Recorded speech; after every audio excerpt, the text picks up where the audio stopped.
A new day in U.S. politics. A Washington outsider emerges triumphant and a candidate with a legacy of service concedes. You represent the best of America, and being your candidate has been one of the greatest honors of my life.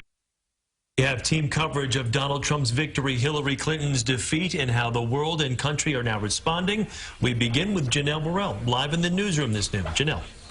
Well, Chris, Hillary Clinton did not address her supporters at all last night. And minutes ago, she emerged to a standing ovation.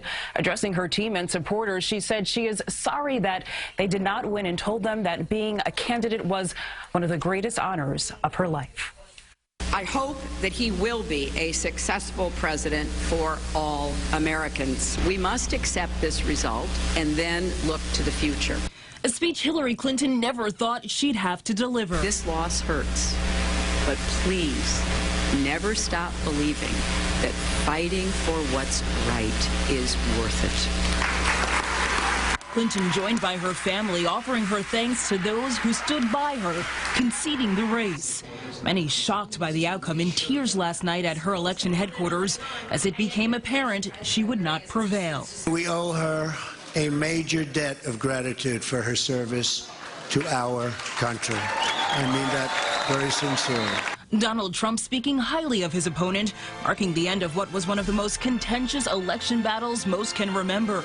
The president-elect addressing his supporters in Midtown early this morning. Now it's time for America to bind the wounds of division. We have to get together. To all Republicans and Democrats and independents across this nation, I say it is time for us to come together as one united people. Of course, Donald Trump has a mandate in terms of the electoral vote, but when you look at the popular vote, it's pretty close. And it'll be fascinating to see when he talks about standing up for the silent people, the ones who were left behind. There are now about, all the Hillary Clinton voters who feel like they're being left behind. Trump vowing to mend the divide. I pledge to every citizen of our land that I will be president for all Americans. And this is so important to me. Well, President Obama, who called Donald Trump last night, is scheduled to address the nation later this hour. The president invited Trump to the White House later this week, offering his help in the transition process. Reporting live from the newsroom, Janelle Burrell, CBS 2 News. Janelle, thank you. Both